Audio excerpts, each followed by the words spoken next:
¿Qué es la identidad? La era de la información, economía, sociedad y cultura, el poder de la identidad, volumen 2, de Manuel Castells. Identidad. Es la fuente de sentido y experiencia para la gente, como escribe Calhoun. No conocemos gente sin nombre, ni lenguas o culturas en las que no se establezcan de alguna manera distinciones entre el yo y el otro, nosotros y ellos. El conocimiento de uno mismo, siempre una construcción. Por identidad, por lo referente a la influencia de los actores sociales, es el proceso de construcción del sentido, atendiendo a un atributo cultural o a un conjunto de atributos culturales al que se da prioridad sobre el resto de las fuentes de sentido. Para un individuo o colectivo, puede haber una pluralidad de identidades. Esta pluralidad es una fuente de tensión y contradicción tanto en la representación de uno mismo como en la acción social.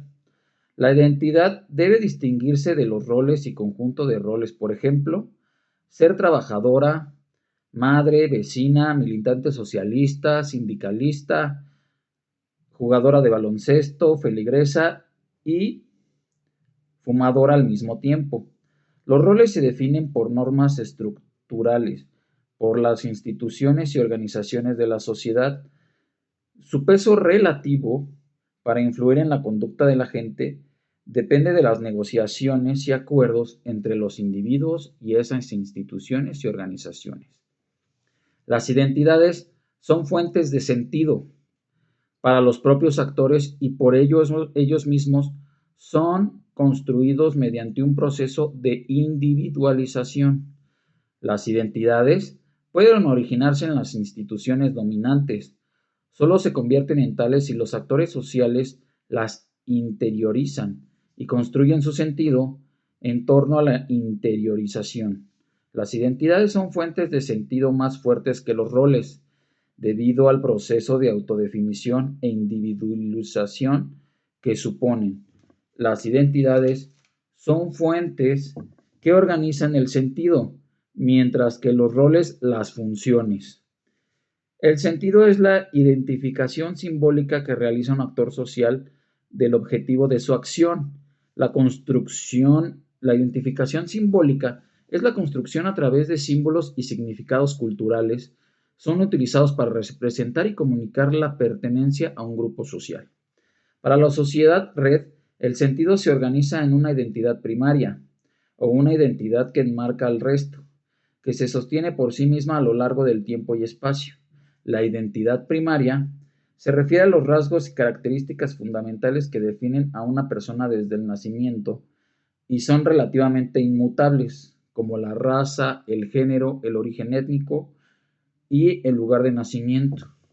El individualismo es diferente de la identidad individual, porque puede ser una forma de identidad colectiva. Desde la perspectiva sociológica, todas las identidades son construidas. Lo esencial es cómo, desde qué, para quién y para qué. La construcción de identidades utiliza materiales de la historia, geografía, biología, las instituciones productivas y reproductivas, la memoria colectiva y las fantasías personales, los aparatos de poder y las revelaciones religiosas. Los individuos, los grupos sociales y las sociedades procesan todos esos materiales y los reordenan en su sentido, según las determinaciones sociales y los proyectos sociales, culturales implantados en su estructura social y en su marco espacial cultural. En hipótesis del autor, menciona que, en términos generales, quien construye la identidad colectiva y para qué, determina su contenido simbólico y su sentido para quienes se identifican con ella o se colocan fuera de ella. En conclusión, por ejemplo, la presidenta habla de Cuauhtémoc, habla de ese tipo de identidad nacional, como López Obrador también pide a España que nos pida perdón por la conquista, cuando en esos tiempos había diferentes unidades políticas en esos tiempos. Entonces, trata de que todos los que tienen o todos los que tienen una identidad con la política que maneja ahorita el gobierno o el partido mayorista en estos tiempos, eh, puede atraer o puede definir un tipo de identidad y esto le da sentido a cada una de las personas y a los grupos y a los movimientos, porque, por ejemplo, mucha gente en México se identifica con la historia de los mexicas o la historia de los mayas. Hay más unidades políticas en esa parte, en ese tipo de historia y en la cultura mexicana. Sin embargo, por ejemplo, en este caso también hablaba de la raza.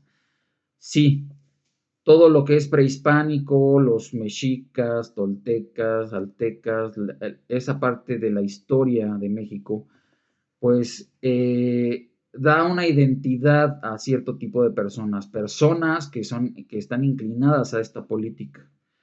Sin embargo, lo que dice la hipótesis del autor, se puede realizar o se puede hacer una teoría respecto de eso, porque vamos, hay gente que se identifica con la identidad de Cuauhtémoc, de Quetzalcóatl, diciendo que sí, que precisamente dicen que existía la democracia, que parte de la democracia en los tiempos de los mexicas, había igualdad, este tipo de conceptos que son utilizados en la ilustración, que no se utilizaban en tiempos anteriores, ahora puede tener una identidad con las demás personas, porque la hipótesis puede convertirse en una teoría desde ese punto de vista. ¿Quién maneja la identidad? ¿Cómo la maneja? ¿Quién la determina? ¿No? En este sentido. Si nos vamos a la historia de México, en los tiempos de la conquista, pues la conquista era la conquista de los mexicas, ¿no? Como una unidad política. Pero claro, ¿quién ayudó a los mexicas? Pues los tlaxcaltecas, ¿no? Pero lo importante es quién maneja esta identidad nacional, esta identidad, porque puede ser que se maneje como nacional, pero antes de decir nacional, es primero en esta parte colectiva, digamos, porque individual empieza a darse con el matiz de qué es lo que yo reconozco, cuál es el sentido que yo, cómo me voy a manejar en este lugar, México, qué es lo que yo voy a, qué es lo que me va a identificar a mí como individuo, Alejandro Rodríguez Malpica, ¿no? En ese sentido es muy importante. Y sí, la identidad es una parte del poder, o es un poder que utiliza el gobierno, en este caso, porque se puede hacer utilizado por grupos y movimientos sociales.